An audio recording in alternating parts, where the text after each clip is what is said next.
En Hanukkah, aparte de ser Hanukkah, es el aniversario de mi ordenación rabínica. Yo me ordené como rabina en la semana de Hanukkah.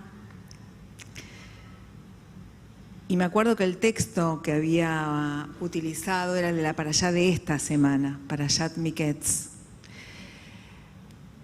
Y saben que comparto con ustedes que yo era muy jovencita, tenía 18 años, no habían rabinas en Latinoamérica, no había rabinas todavía ordenadas cuando yo tenía 18 años.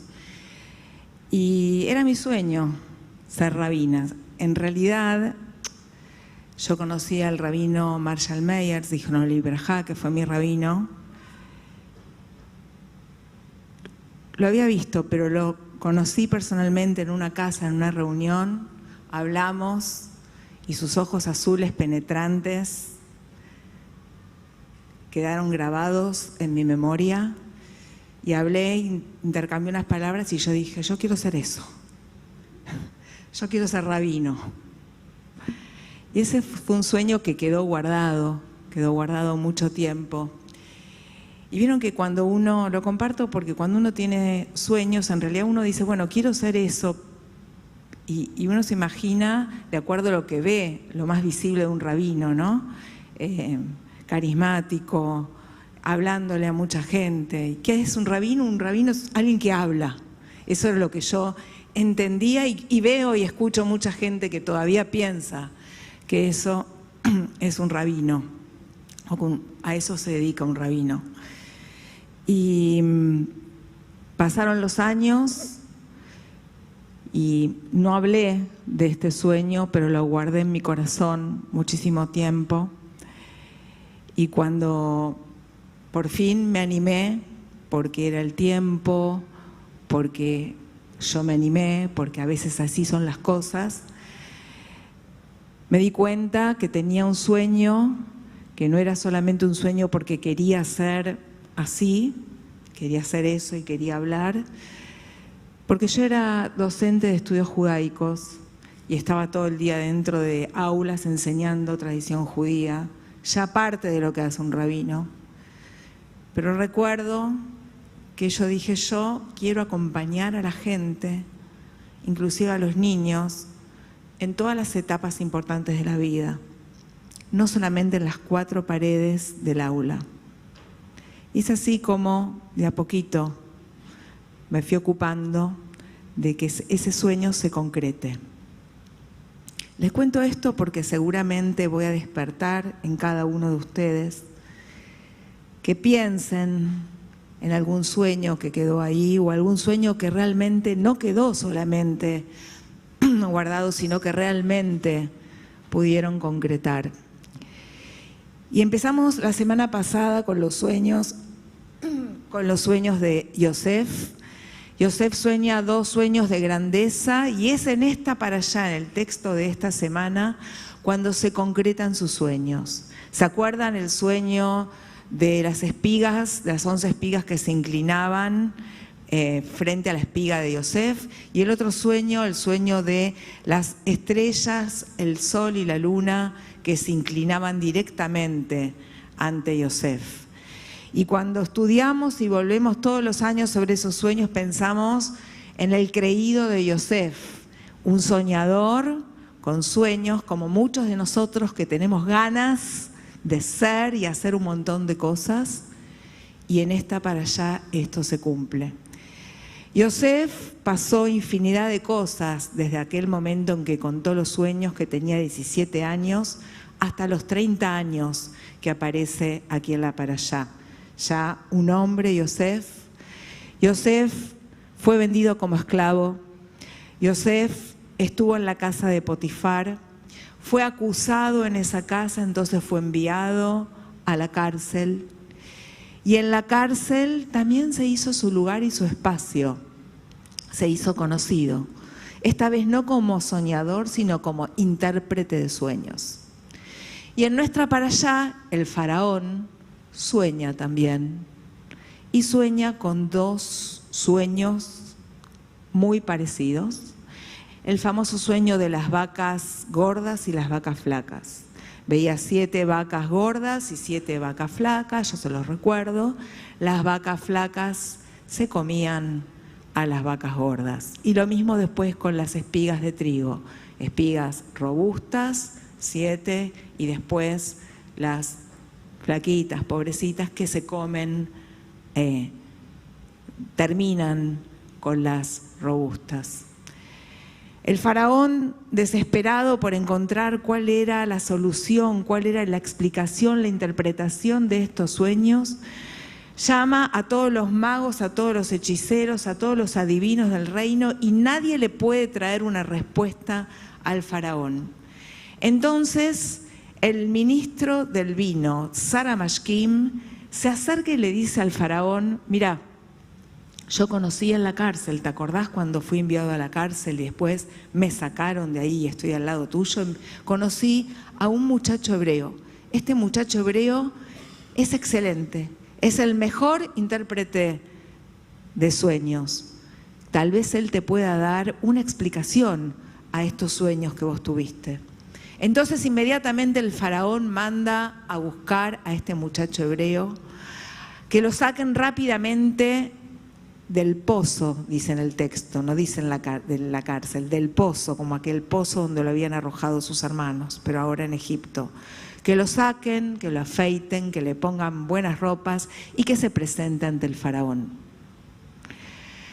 Entonces, una vez que Yosef está frente al faraón, el faraón le cuenta este sueño de las vacas, su preocupación de no entender qué significaba ese sueño, que algo tenía que ver. El otro sueño, el de las espigas de trigo otra vez, y también con el número 7. Y Yosef le da la explicación. Le dice que la explicación que les iba a traer era una explicación que venía de Dios y que con la ayuda de Dios iba a poder interpretar estos sueños, que los 2 sueños eran un solo tema y que tenía que ver con la producción y con los años de bonanza y los años de escasez que iban a vivir en Egipto. 7 años, 7 vacas robustas, fueron 7 años buenos de bonanza, de comida, de agua, de todo bueno en la tierra de Egipto. Y después 7 vacas flacas, 7 años de escasez y de hambre. Como Yosef puede explicarle este sueño al faraón, el faraón queda fascinado y lo nombra segundo. Después del faraón venía Yosef, vicerrey de todo Egipto. Nadie podía hacer nada en Egipto sin consultar con Yosef. Era una persona sumamente importante. Y después en la parashá aparecen los hermanos que vienen a buscar en los 7, es larguísima la parashá, en los 7 años de escasez y de hambre tienen que venir y pedir en Egipto ayuda y comida. Pero yo me quiero detener acá en cómo se cumple el sueño, los sueños de Yosef que había tenido en Eretz Israel. Esos sueños se cumplen, pero no se cumplen idénticos al primer sueño que cuenta Yosef y al segundo, haciéndose el cancherito delante de los hermanos, inclusive del padre. No se cumplen de esa manera. Se cumplen cuando Yosef puede compartir su inteligencia, toda su jojma, con el reino de Egipto. Cuando puede también ser una luz para el resto de los pueblos que iban a buscar alimento a Egipto. Se cumple de una manera totalmente diferente después de haber estado en el pozo, de haber estado en la oscuridad, de haber estado en la cárcel, de tener que rearmarse y crecer y entender que tenía una misión y que no era solamente querer ser él, creérsela, sino poder dar algo y que esa misión que vos tomás, o sea, en este caso Yosef, o que cualquiera de nosotros tomamos, excede a la persona, trasciende a la persona. Estamos en los días de Hanukkah, días en el que también se nos llama a encender una luz No importa si nosotros tenemos una luz adentro de nuestras casas, tenemos que encenderla igual y colocarla al lado de una ventana para que esa luz pueda llegar a nuestros vecinos.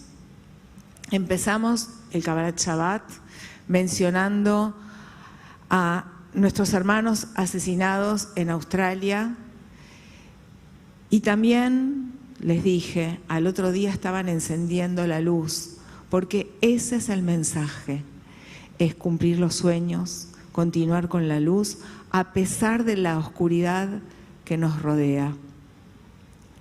Hay 3 cosas que yo quiero marcar especialmente para que se lleven este Shabbat en relación a Yosef, pero que podemos ser cualquiera de nosotros, que somos líderes en diferentes lugares o podemos ser líderes en diferentes lugares.